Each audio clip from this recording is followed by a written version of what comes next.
So yo, what's up mga kanonoy kong minamahal.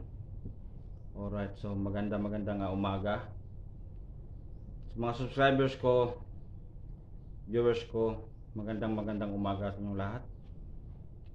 At sa mga kababayan ko sa abroad, alright, magandang umaga. Sana lahat tayo ay nasa mabuting kalagayan sa umaga at gabing ito, no? Alright, mga kanonoy, ay araw ngayon ng Miyerkules, no?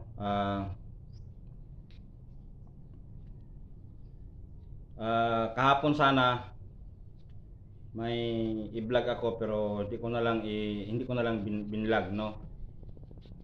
Kasi problem ito sa mga kapatid ko. Yan. Ito dahil alam ko ito ang siguro ang paraan para malaman naman sa lahat, no? Alam ko kung hindi nyo ako binablock, nakita nyo itong video na ito, no? Isa-isahin ko lang. Ito problem naman ito mga kanoy sa aking mga kapatid, no? Kasi may kapatid ako na gustong mag-abroad. Yan, yun nga, si Slotlot. Nasa Manila sa ngayon dahil nagtitraining sila sa immigration dahil para abroad na. Yan, siyempre pag abroad ka, hindi man basta-basta. Pag alis mo pa lang papuntang Maynila, ang mga pera na ginastos mo dyan, hindi nyo alam kung saan galing yan. Kasi mahirap din kayo eh. Umalis kayo dito sa Iloilo, mahirap kayo. Pero pasalamat tayo na nandyan na ang kapatid ko sa Maynila, no? Ako wala rin akong ibang hiling eh, kundi mapabuti ang pag-alis sa aking kapatid, no? Gusto ko sana walang problema. Pero ang hindi inaasahan mga kanonoy, ito sasabihin ko talaga ito. Kasi hindi kaya sa dibdib ko eh, natitiisin ko, hindi ko ma-share, no? Nalulungkot ako, naiiyak, no? Dahil sa mga nangyayari. May kapatid akong dalawang babae, at yun ay si tawagin natin si Pitang saka si Dindin. Yun. Mga kanonoy, hindi ko inaasahan na nanggaling sa kanila ang kwento, no? Nanggaling sa kanila ang kwento. Ito ma-share ko lang. Sana maintindihan nyo ako. At binagbinagi nyo, iisipin nyo ang kwento ko kung saan ba angkop, saan ba na tumutukoy, no? Ito mga kapatid ko. Alam ko makikita nyo to, no? Ito. Kayo ang may alam. Dalawa kayo din. Patria. Yan. Ang paggamit sa account ng tao, maraming nakakaalam. Katulad ninyong dalawa, kayo, sanay kayong gumamit ng mga account ng mga tao kasi mahilig kayong manghiram ng cellphone eh. Open nyo account nyo, sarado nyo naman, ipalit naman sa kanila account. So, ibig sabihin alam nyo ang mga account ng tao. Di ba? Yan. Isipin nyo mabuti ha. Dumami ang scammer sa panggagamit ng mga account ng mga tao. Halimbawa na lang, ako, gumamit ako ng account ng kaibigan ko dahil alam ko, no, di ba? Mag-chat ng masasama. Sino pagbibintangan? Siya, di ba? Kasi account niya yun eh. Pero hindi alam ng mga tao. Ginamit lang pala ang account niya. So, di ba? Ngayon, itong si Patria at si Dindin nagkaisa, no? Then ikaw, kilala mo pagkatao mo kung ano ka, no? Ano ka klase na tao. Wala ka nang sinasanto, no? Wala ka ng respeto. Wala ka ng respeto sa mga magulang mo, mga kapatid mo, pati sarili mo. Sana bigyan mo naman respeto ang mga namumuhay ng maayos. No? Kaya ikaw, Patria, ikaw, alam mo yan sarili mo. Marunong kang gumamit ng mga account ng iba. No? Alam mo rin yan ang pagkatao mo. Hiwalayan mo asawa mo, pupunta ka ng lanit. Ilang oras ka, ilang araw ka doon, ilang linggo ka doon. Uwi ka gabi, nakainom ka pa. Oh. Saan ka? Gawain ba yan ng matinong tao? May asawang tao ka. No? May asawang tao ka eh. Gumagawa ka ng kwento. Saan nang galing ang text sa inyo? No? Ngayon, ito mga kanay, i-explain ko. Sobrang galit ako kahapon kasi di ko mapigilan sarili ko talaga mga kanay sa magulang ko. Oo, magulang ko sila. Mahal na mahal ko sila. Kasi sila nagluwal sa akin. Mahal na mahal ko kayo, ma. Pa. Mahal na mahal ko kayo. Hindi ko lang nasabi sa inyo harap-harapan yan, pero mahal na mahal ko kayo. Alam niyo ba yun? Sobra akong nasaktan sa ginagawa ninyo. No? Sobra akong nasaktan. Nagsisimba pa naman kayo. Wala kayong ibang minumukang bibig, hindi aral ng Panginoon. Aral ng Panginoon. Anong sabi ko sa inyo? Nung si Dindin ay gumawa ng masama, sabi ko, huwag nyo na mapuntahan yan dito pa. Pati anak ni Dindin, pati si Patria.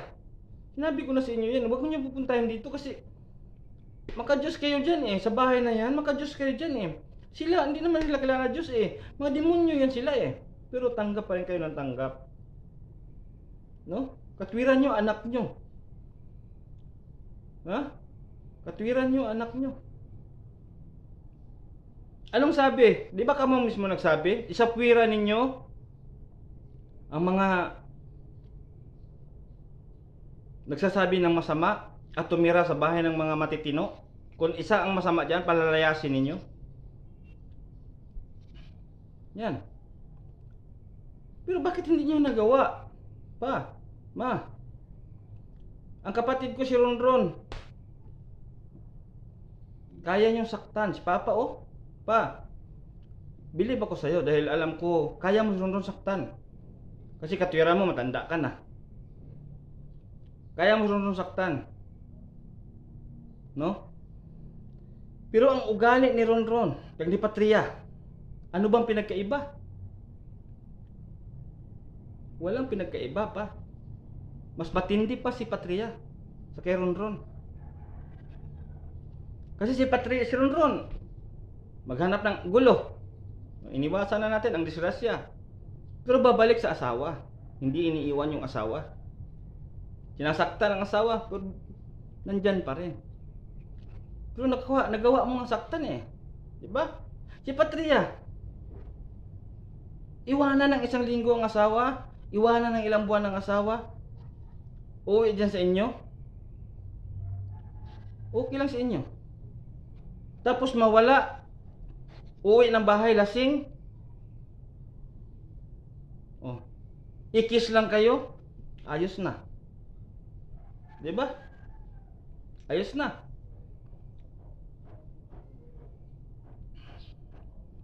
Hindi yan dapat tama pa. Hindi amo na. No? Hindi ko man masabi sa inyo sa personal. Harap-harapan, hindi ko masabi sa inyo yan. Nahiya ako magsabi dahil ayaw kong kita kayo na sagutin niyo akong pabalagbag pa. Grabing galit ko talaga. Oh. Pumunta kayo ng Bilya. Inayos nyo doon. Inayos nyo. Naayos ba? Wala. Kasi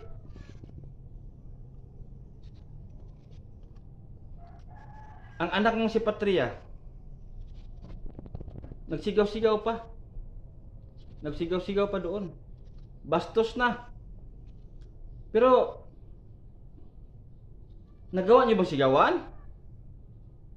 Sawayin? Oo, sinaway nyo. Pero ano sabi nyo? Dinandahan nyo. Hindi lang tayo sisigaw-sigaw.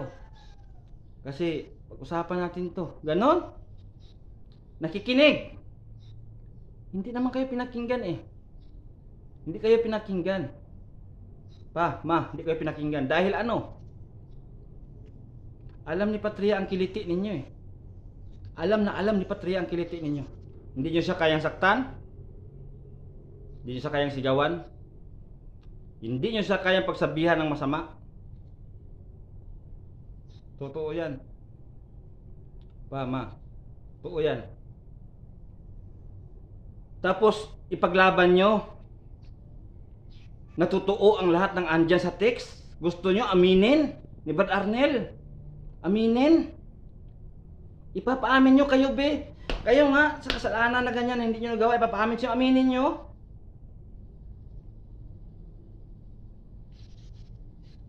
Hindi nyo aminin kasi hindi nyo nagawa. Wala ba kayong mga utang na loob ng mga bata mo na yan? Pinapapunta ron. Nakita sitwasyon. Kahit naghihirap sila doon, nandun pa rin. No? Pero, bakit ganon? No? Pa, sana sa pagkakataong ito mapakita nyo to, makita nyo to ang video na ito. Sana naintindihan niyo, islutlot paalis eh. Paalis. No, paalis. Hindi makapunta si Lutlot sa imigrasyon kung siya'y umiiyak, kung siya'y natinikip ang dibdib. Hindi makatuloy sa pupuntahan dahil sa mga problema dito. Dapat tapan-tapanon, dulaon na lang na bala. Walain natin ang problema na yan. Walain. Alam niyo kung anong solusyon? Huwag kayong pumayag na kayo pasundo ni Patria sa ugali niya. Ilan din.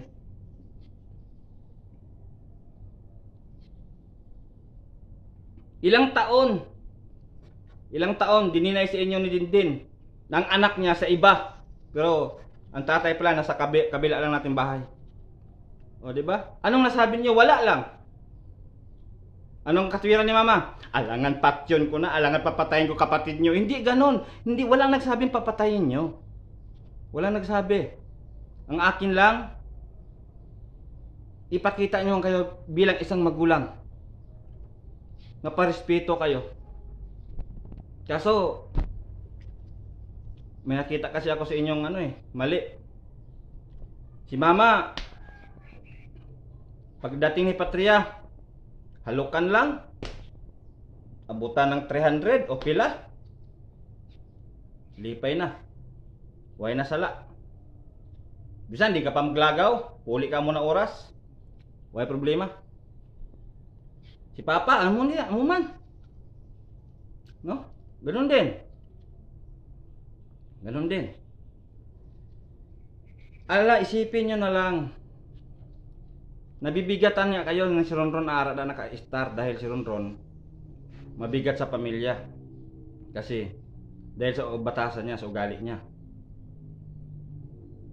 Pero pag si Dindin kag si Patria mag-updan na hindi kayo nabibigatan. No? Pumunta si Patria sa bahay. May pera. Magdala kung ano-ano. Masaya kayo. Pero hindi nyo alam kung saan galing yung pera. Ngayon nakita, nahuli si Patria sa asawa niya. Ang alkansya pala, doon kinukuha yung pera. Ngayon wala ng pera. Okay lang kasi bago pa naman eh. No? Manutaran ko yan. Pilit nyo pinapaamin kay Brad Arnel ang kasalanan. Tapos sinabi nyo pa, doon ako papanig na hindi ko makamag-anak. Oo, doon ako pumanig talaga. Kasi alam ko doon ang tama eh. Alam ko mga tama ang mga tao doon. Doon ang tama talaga. Kaya doon ako pumanig. Ginikanan ko man kayo, magulang ko kayo, kapatid ko kayo. Hindi ko kayo papanigan kung kayo may kasalanan. Tandaan nyo yan. Ang mali ay mali. Ang tama ay tama. Yun ang katwiran ko dyan. Pero hindi sa ganun pa, nasigawan ko kayo. Nataasan ko kayo ng boses. Dahil sobrang sakit dibdib kong dinadala ko, ma. Sobrang sakit. Hindi nyo ba alam yun? Na kayo na dapat ang magulang na ayos sa mga istorya. Pero hindi nyo nagawa. No, hindi nyo magawa-gawa eh. Bakit? Takot kayong masiraan ang ulo ulit si Patria? Takot kayo? Kasi mga kanonoy, ang kapatid ko kasi, si Patria, may diferensya sa ulo yan eh. Hindi ko alam. Sa kagagawa lang din niya siguro. Pag sigawan niya, mabuang, masiraan ng bait.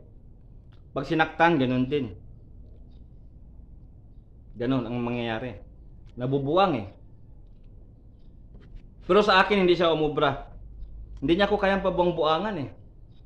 Hindi niya ako kayang pasiraan ng ulo niya. Sira ulo siya.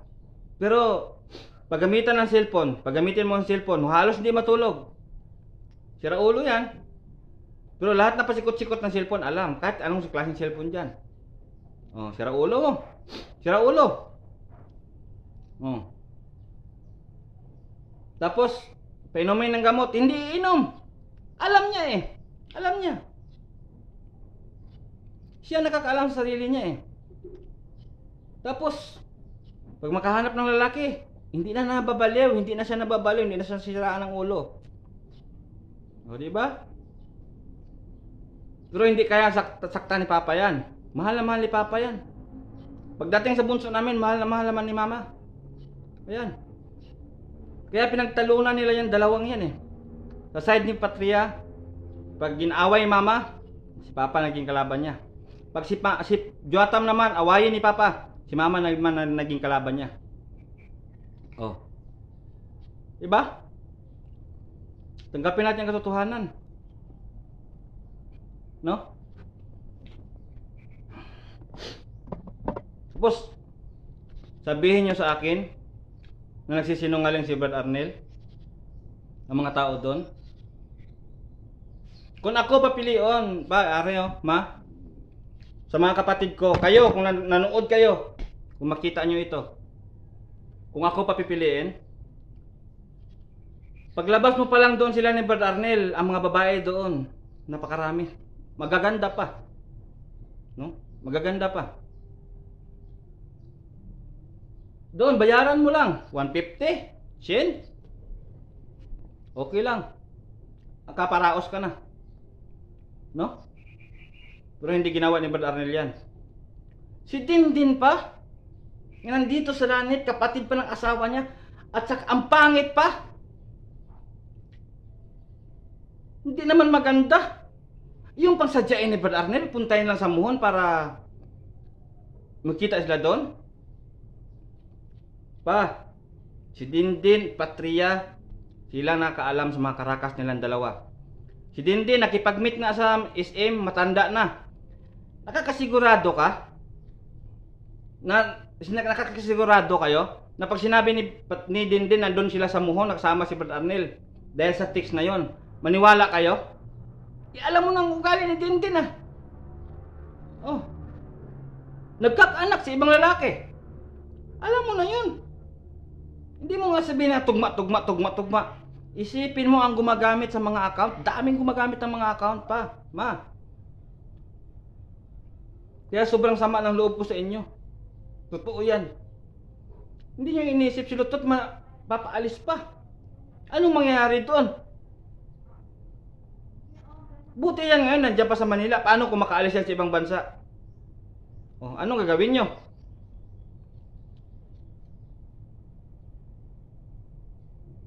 Sana hindi aabot sa mga time nga halos susuko na si Lotlot. So mga kanonoy, hanggang dito na lang muna. Medyo mabahaba na tong video ko. I-update ko kayo. Yan. So sana nandiyan kayo. Patuloy pa rin sumusuporta. Payuhan nyo ako kung ano ba ang pwede kong gawin. Kung ano pa ang pwede kong magagawa sa buhay nila. Ako kasi ang pinaka panganay, kasi ang panganay namin talaga wala dito. So ako ang tumayo bilang isang panganay dito sa mga kapatid ko. So sana nandiyan kayo, huwag kayong mawala sa pagpayo sa akin kung ano man pwede kong gawin. Mga kapatid ko, sa mga magulang ko na gumawa ng kasalanan. No? Yan. So hanggang dito na lang. I love you all. Never say goodbye. Tomorrow is another day. Bira, banat, lipad.